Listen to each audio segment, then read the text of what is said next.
మలిదశ ఉద్యమకారుడు శ్రీకాంతాచారి 13వ వర్ధంతి సభని ఎల్బీనగర్ నియోజకవర్గంలోని కొత్తపేట చౌరస్తాలో ఏర్పాటు చేయడం జరిగింది. మలిదశ ఉద్యమంలోనే శ్రీకాంతాచారి తన శరీరాన్ని తన జీవితాన్ని త్యాగం చేసేటువంటి అమరుడు శ్రీకాంతాచారి. అందుకనే శ్రీకాంతాచారి స్మారక కమిటీ తీర్మానం చేస్తుంది. శ్రీకాంతాచారి యొక్క పేరుని ఎల్బీనగర్ నియోజకవర్గం ఏదైతే ఉందో ఎల్బీనగర్ని శ్రీకాంతాచారి నామకరణం చేయవలసిందిగా మా శ్రీకాంతాచారి కమిటీ డిమాండ్ చేస్తూ ఉన్నాం. అదేవిధంగా శ్రీకాంతాచారి తొలిదశ ఉద్యమకారుడు ఏ విధంగానైతే ఉద్యమాలు చేసి 1962లో తెలంగాణ కోసం ప్రాణ త్యాగాలు చేశారో మలిదశ ఉద్యమంలో కూడా తన ప్రాణాల త్యాగం చేస్తే లెక్క చేయకుండా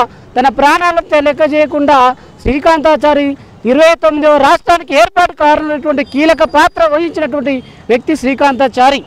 అంబేద్కర్ గారు చిన్న రాష్ట్రాలతోనే రాష్ట్రాల అభివృద్ధి చెందుతున్న ఏ ఆలోచనతో అయితే ఆర్టికల్ 3ని ప్రమోట్ చేశాడో ఆర్టికల్ 3 ఇలా ఏర్పాటు చేయడానికి కారణమైనటువంటి వ్యక్తి శ్రీకాంతాచారి.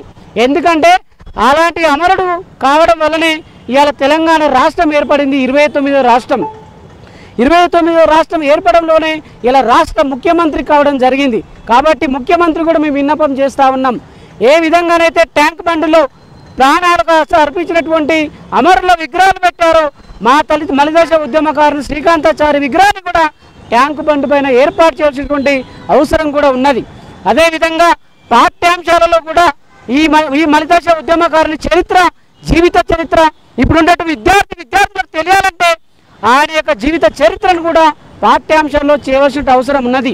తెలంగాణ రాష్ట్రంలోని 29 రాష్ట్రాలలో అన్ని నియోజకవర్గాల కూడలిలో శ్రీకాంతాచారి స్మారకగా విగ్రహాన్ని ఏర్పాటు చేసినప్పుడే ఆయన ఆత్మకు శాంతి కలుగుతుందని చెప్పేసి మా స్మారక కమిటీ తరఫున తీర్మానం చేస్తూ ఉన్నాం.